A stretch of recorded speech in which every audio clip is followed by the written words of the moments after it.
To see the fully uncut version of this video, head over to patreon.com/Jonjo Lyons.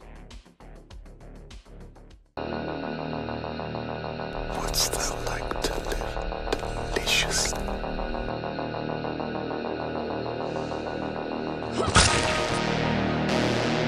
Chaos reigns.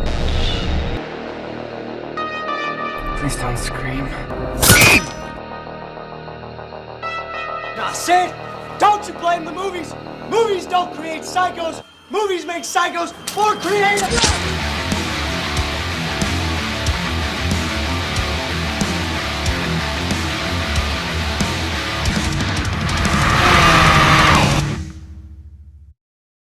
What's happening? My name is Jonjo Lyons, and today I'm here to present to you my review for 100 Tears. Written by Joe Davison and directed by Marcus Koch, 100 Tears stars all of these lot. In 100 Tears, two journalists are on the trail of a demented serial killer who may be much closer than they think.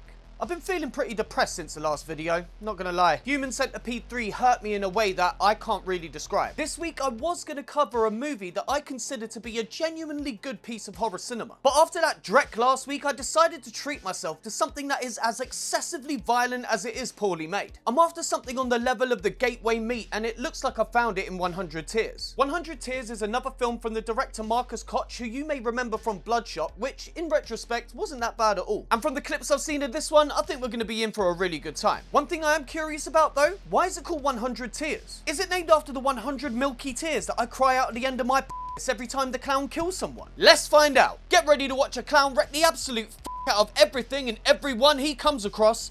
This is 100 Tears. The movie begins with a credit sequence as we look around this room covered in clown memorabilia, and a man paints his face, eventually settling on this bound woman. She's able to get loose when the man shoots himself in the head. It's the devil at my door. I'm right here, please. I need your help. I'm in here. Cut to 1 week ago where we meet the journalist Jennifer and her colleague Mark. She begs him to let her do an expose on serial killers, presenting her extensive research while he wants her to do a story on the Titanic rising again and some reptile boy or something. Cut to this halfway house where a bunch of residents are rocking around living their lives. Hot Wheels here says she left her insulin with Gino, and so Jared Way helps her find it. Cut to the chef getting ready to cook up a meal his mum used to make him, and then to this brother watching telly. Cut to Jennifer as she looks up murders on the internet and Mark plays computer. She reads a story about 3 girls being butchered limb from limb outside a fairground 6 months ago, and how when the bodies were put back together some bits didn't match, meaning there was a 4th victim. There were only enough bits to make 3 people though, so what happened to the 4th victim no one knows. Cut to a van pulling up outside the halfway house, a clown hand, this brother working on plumbing maybe, and Jennifer as she ponders what makes a serial killer do what they do. We didn't get this cheeky little shot, which I actually quite like.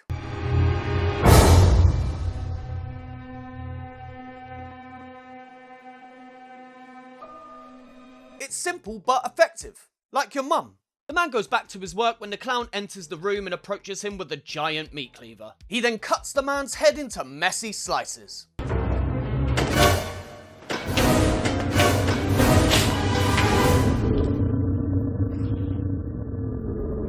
Holy f***, that was amazing. I feel like I'm gonna love this movie. Cut to the fella watching TV as the clown creeps up behind him and gives him a splitting headache.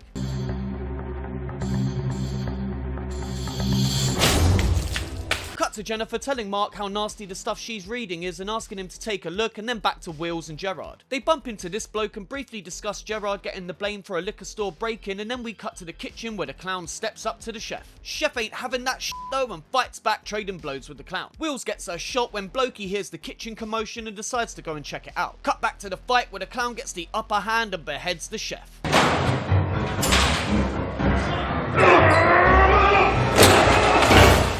Cut to the clown stalking the halls, and then back to Jennifer reading her Word document, internet article, where she sees a picture of a bloody teardrop left at the scene. She reads 168 murders have been linked to the killer with no evidence ever being found. Cut to the janitor mopping the floor, and then to the clown stumbling upon Wheels and Gerard. They split up with the clown going after Gerard as Wheels finds Blokey dead. The clown then stomps on Gerard's head, popping it.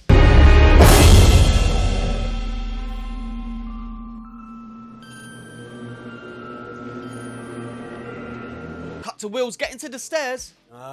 Stairs. Her only weakness. and then getting her head chopped right the f*** off too.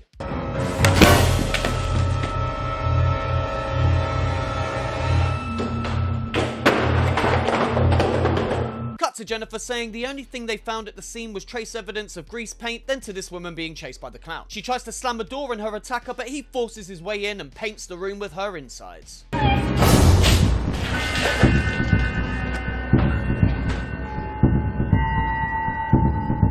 F***ing hell, Marcus. You think you used enough blood in that shot? That was amazing. God, it really shows what a simple creature I am. Honestly, your film could be shot on a potato with the budget of a McDonald's Happy Meal and the acting ability of a kindergarten production of Macbeth, but throw enough blood on it and I'm probably gonna love it. Next is this brother who catches the cleaver to his cock and balls.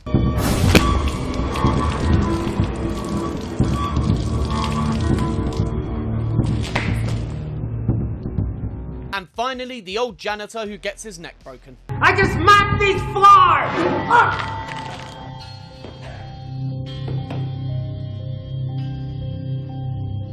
Oh. Okay. I mean, I'm not gonna complain, because, you know. But, still, that was a bit Cut to the clown driving off in his van, and then to the morning where we see this woman chilling on a porch and then Jennifer waking up on the sofa with Mark.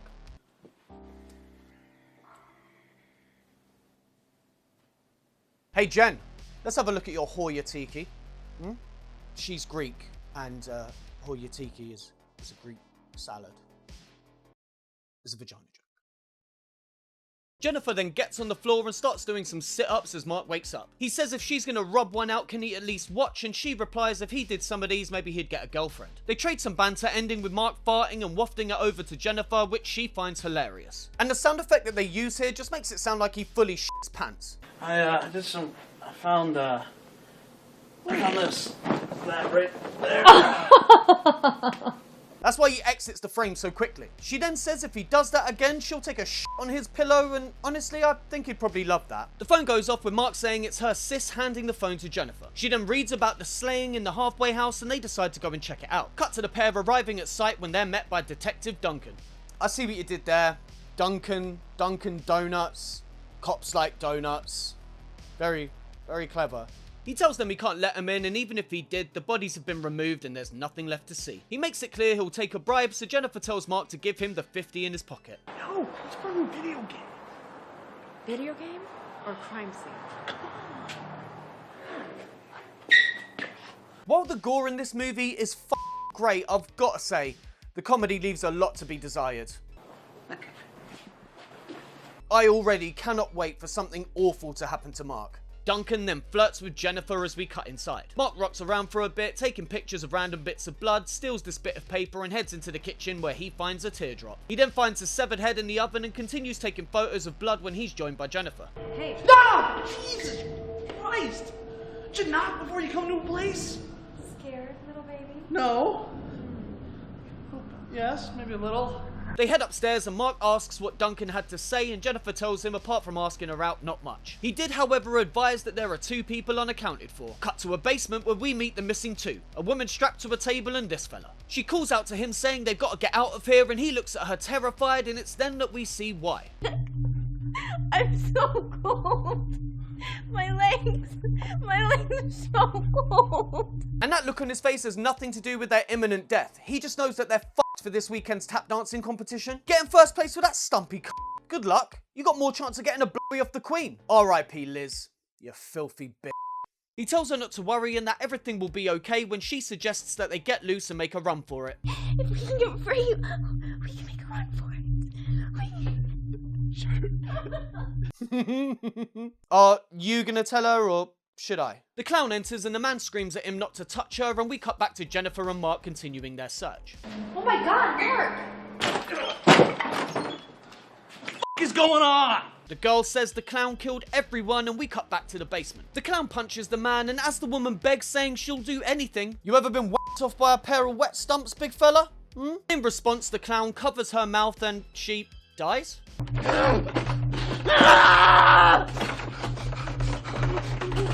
But he wasn't covering her nose as well, and when he lets go, she blinks. What the fuck is going on here? Anyway, Bandana throws a little hissy fit before catching the cleaver to the face.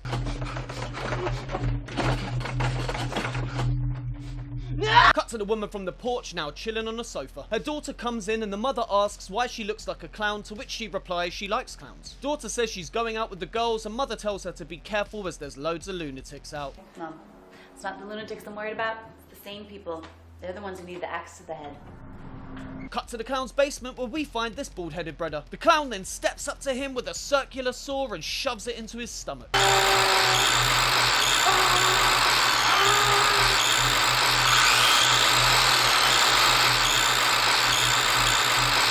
He then chops Baldy's head off, and while I think he was already dead, I still appreciate the effort.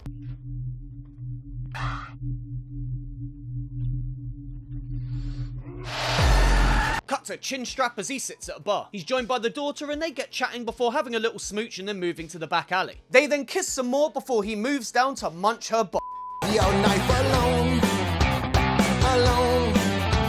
To tongue fuck her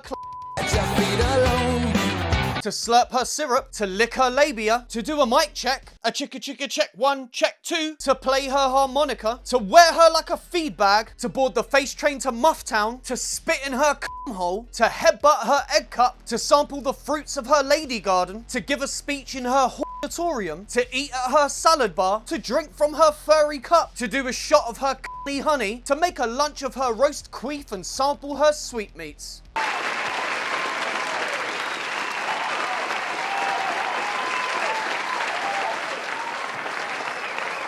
Cut to the daughter washing her hands and then back to Jennifer and Mark. Jennifer's been cross-referencing circus and carnival runs against the murders and has come up with 2 matches.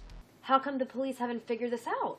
I've no idea. Have you seen the police work? They're f***ing idiots. Right, Columbo, chill out. You've got 2 matches against how many murders? I think you can hold off on the detective's exam, yeah? The 2 matches are Roxana Duggan and Tracy Greaston. Roxana was murdered and Tracy identified her body. Apparently they were best friends back in 1985 when they joined a travelling circus. Roxana's body was found in the woods and it's thought to be the first real victim of the teardrop killer. Mark once again brings up Jennifer's sister, reminding the audience that she's a fed, saying that she should get in touch with her. He then remembers the bit of paper he stole from the crime scene earlier. It's a registration form from the halfway house and he suggests that someone on there might be connected to a victim of the past. See, this is why I love you.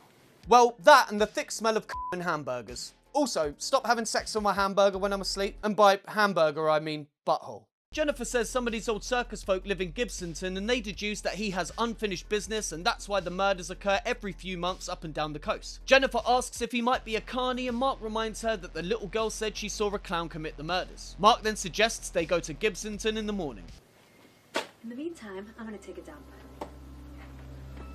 I don't want to be too forward here, Jen, but I know a fella who'd volunteer to be your toilet. Those Human Centipede films have really f***ed me up.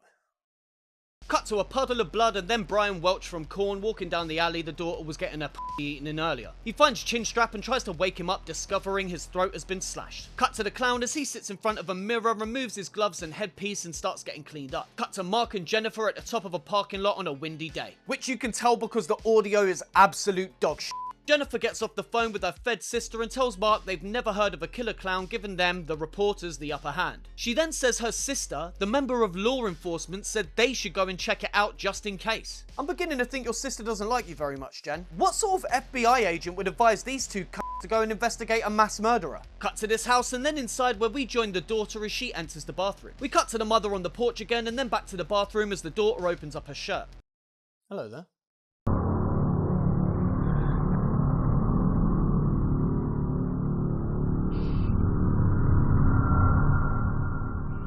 Oh, maybe not. Cut to Mark and Jen making their way to Gibsonton. They arrive and head inside the bar and ask the barman if he knows anything about a clown. They then say it's about the teardrop killer and they're from the Midnight Sun newspaper, which the barman seems to like. He tells them to go to the trailer park across the way and look for number 2 to see Drago for more information. They then head out and search for the correct trailer. Cut to this wee fella looking at some smutty magazine and then to outside as our heroes knock on the door. Wee fella leaps up and asks if he can help, with Mark saying they're looking for Drago. He says he doesn't know a Drago, then kicks open another door and gets the f*** out of there. And then we have this. There's no point in making some snarky comment. I'm just gonna let the film speak for itself.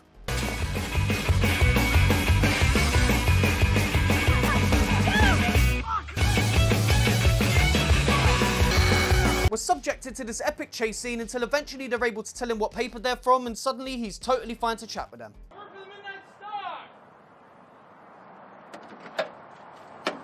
Ah! So why so. Jennifer asks him about the teardrop killer, but he says he doesn't know anything. Mark kicks off, so Drago says they'll ask around, then meet them for lunch tomorrow. Cut to this diner as Mark and Jennifer chill inside. Jennifer says she doesn't want to have to wait a whole day for more info, and Mark suggests they go and find this Tracy woman, hoping she can help them out. Cut to a real estate agent trying to sell this building to these two fellas. He shows them around as the music gets over the top creepy. Then tells the buyers he has to make a phone call, so they check out the basement door. Cut to Mr. Real Estate on the phone when he's surprised by the clown.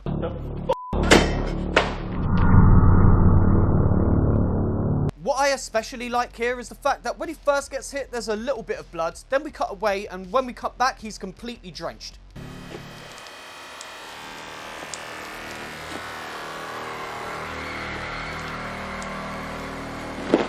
The clown then cuts his f***ing feet off.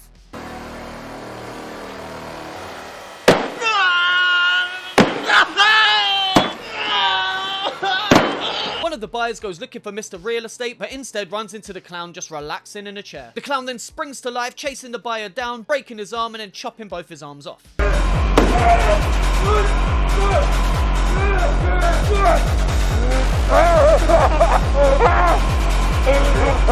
Cut to the last buyer as he bumps into the clown, who chops him in half, and we watch as he tries to hold his guts in.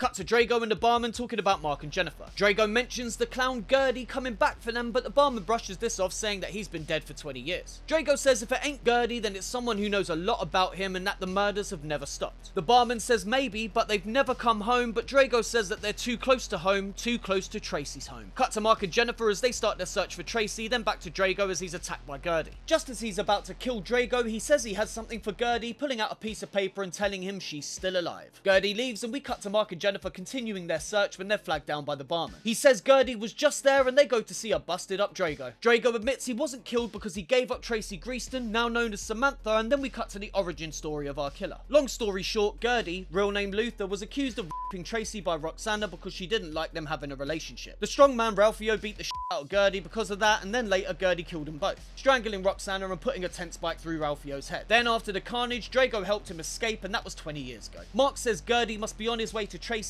now when Drago gives him another crumpled up piece of paper with her address on it.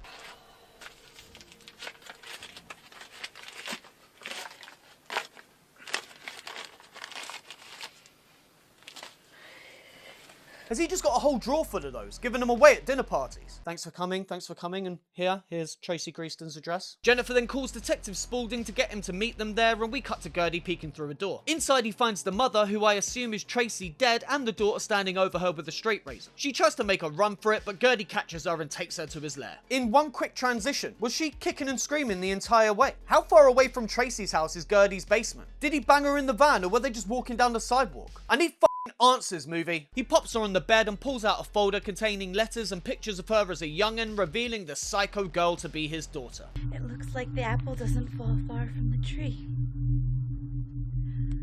Does it, Daddy? Cut to a cop investigating a car when he finds a guy with a slashed throat inside. And I'm sure I must have missed this, but I don't know who he is, how he figures into the plot, what the f*** is going on. There goes my lunch hour. What is Gertie's motive? I thought at the beginning they were saying that he was getting back at people that had wronged him, but that was Roxana and the strongman. What did the people in the halfway house do? What about No Legs and Bandana? Wills and Jared Way? What's their f***ing deal? Who the f*** was Baldy? Why the f*** real estate agent? I suppose the real estate agent was like banging about his yard, so that makes sense, but why go through all this complicated backstory to try and justify a motive when really it doesn't tie into anything? Cut to Mark and Jennifer looking for Tracy. They find an open door and Mark breaks off a bit of wood for protection before heading inside where they find her body. Cut to a bunch of teenagers breaking into Gertie's building to party. Gertie hands his daughter a sledgehammer and she says they've got some catching up to do. Looks like we got some catching up to do, doesn't it, Daddy? Cut to Mark and Jennifer with Detective Spaulding as he tells them that there have been 7 more murders like Tracy's in the last week. Duncan tells the group about Tracy's daughter, they find the razor, and the boys have a really argument like they're gonna fight. I don't see you two wearing badges. Oh, I'm sorry. I must have missed that shopping trip to Toys R Us. I was busy that day. You want some of this? Are you serious? Neither of you want any of this, okay? Back off. The police leave and we cut to Mark and Jennifer getting back to his place. They discuss how tough Mark is and what they're going to do next when Mark says the police are dealing with it now and he's giving up. Jennifer fights this and they eventually decide to go back and see Drago again. We then get an admittedly nice transition as Drago announces his show is about to begin and we cut to father and daughter killing the teenagers all the way to death. I give you...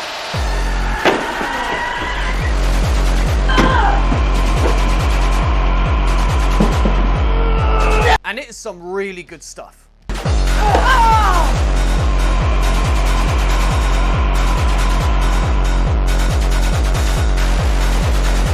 This is where the film shines in its over-the-top violence. I could honestly watch this shit all day.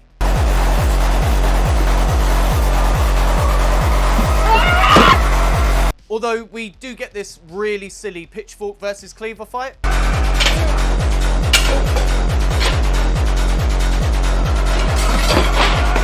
But aside from that, it's f***ing awesome. This all culminates in the pair teaming up against the final girl and turning her into mincemeat.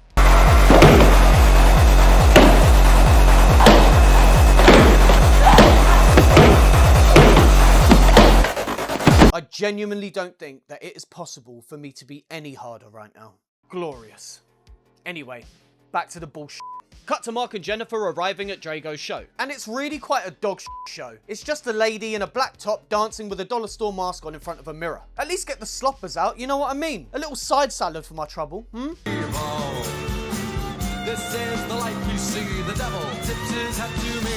I do it all because I'm evil. Cut to our heroes meeting Drago backstage and telling him that Tracy is dead. They think Gertie did it, but Drago says that can't be the case and it must have been someone else. Drago says he's gonna go drink himself into a coma, so they say their goodbyes and we cut to Mark and Jennifer back at his place again. Does Jennifer even have a house? She gets another call from her mystery sister, who I'm convinced isn't f***ing real, as she gives her the last known whereabouts of the two property buyers we saw get murked earlier. We get a quick shot of Gertie getting ready and then Mark and Jennifer leaving. Cut to the cops getting an update call from Jennifer as they tried to tell her to back off. Instead, she tells them to meet her there and we cut to Jennifer and Mark arriving. Cut to the daughter walking through the blood and guts of the teenagers when Gertie enters with a severed head.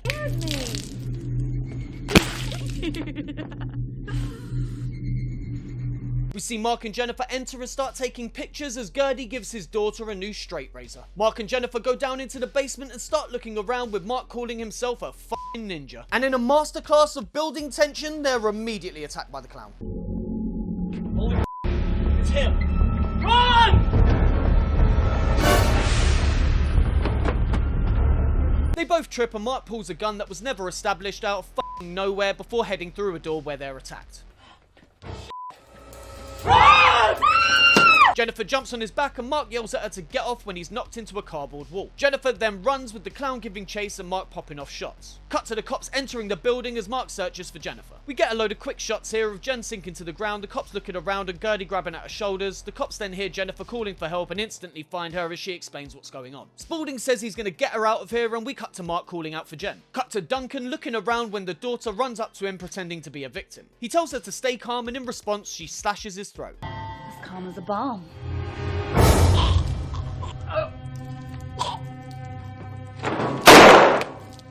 Good, that guy was f***ing awful and calm as a bomb. Is that a thing people say? Cut outside as Spaulding pops Jennifer in the car and calls for backup. He tells Jennifer to stay put and goes back in as we cut to Mark finding the daughter tied up. He says he's going to get help when the clown comes in and they start fighting. The daughter tells Mark to stay away from her daddy and jumps on his back much to his confusion. What?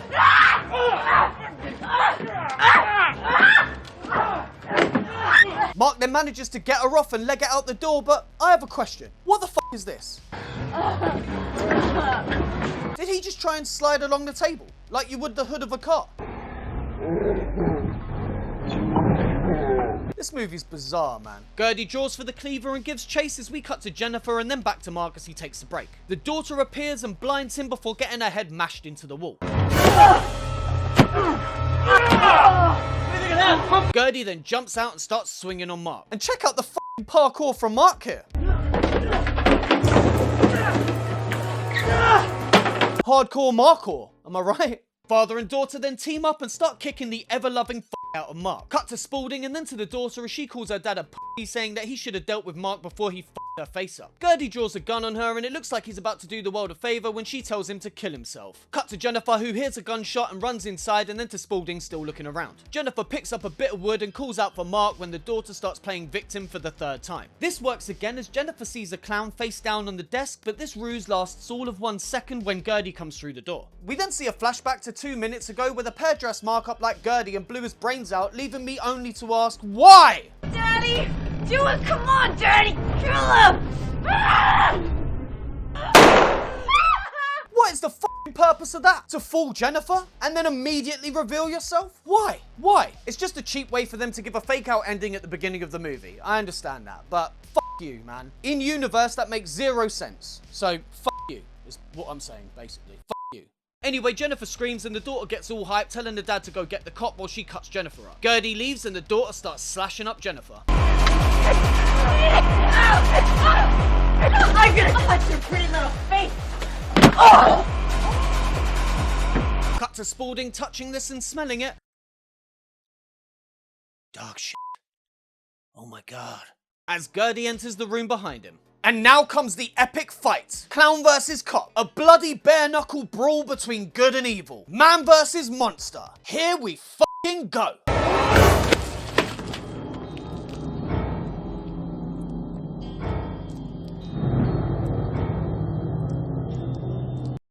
Oh. Okay then.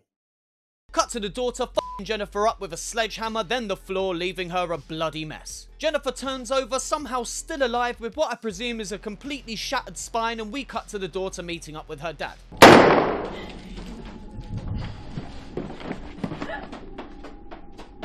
Oh, and I guess Gertie's dead now? Not very epic. Cut to the daughter walking in the road outside when this happens.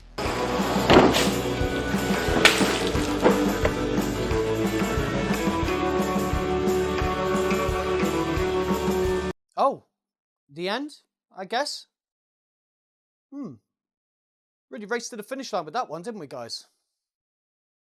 100 Tears is a film I really wanted to love. On paper, it had all the things I cherish in a splatter film. Low budget, bad acting, gallons of blood, but it fails by being too ambitious in one department that these films never need care about: plot. It's not an exaggeration to say that every time the film cut away from Gertie to Mark and Jennifer, I wanted to skin my d with a rusty spoon and stuff the flesh down my throat until I choked to death. So atrocious were the dialogue scenes, there were points where I genuinely didn't know if I'd be able to finish the film. And this is coming from someone who's seen every movie that Lucifer Valentine has ever made. I commend everyone involved for trying to give this gore fest a storyline and even the attempt at humour, but it was just painful. Gertie and his antics fully saved the movie for me. Speaking of Gertie, the gore here was so good. The creativity in 100 Tears was impressive from the first kill to the last, with practical effects like the sliced head and chopped in half breader being the standouts. I'm sure whoever was in charge of this aspect has gone on to do great things, and I'd love to see more of their work. When viewing this film as something of an effects reel, it's 100% successful. Like I say, the acting is awful from almost everyone. Gertie is fine, probably because he doesn't speak, and I quite like the Harley Quinn vibes the daughter was given in certain scenes, but other than that, it's laughably bad, and not in the way that they intended. The Gateway Meat had better performances, and that's saying something. Oh, and one correction, the gun Mark had was set up before they left his place. I missed it probably because I just couldn't wait for any scene without Gertie to be over. In the end, 100 Tears is a great example of low-budget horror filmmaking that makes the mistake of trying to be an actual movie. I'd highly recommend it for anyone who has hopes to one day make a similar film of their own, but other than that,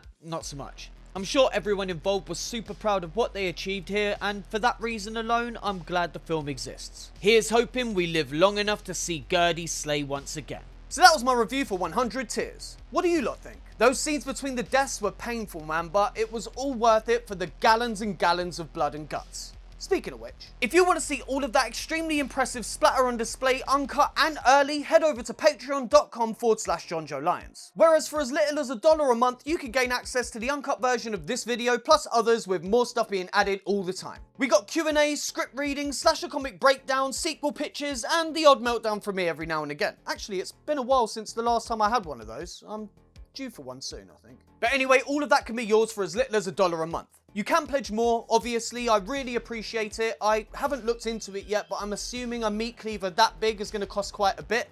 and I need one for work stuff. So yeah, like I say, patreon.com/Jonjo Lyons. I'll see you there. So that's it for another week. Like the video, leave a comment, and click subscribe if you haven't already. My name's Jonjo Lyons, and I'm off to go and scrape the daughter off the side of the road. Does the 5-second rule apply to having sex with dead bodies?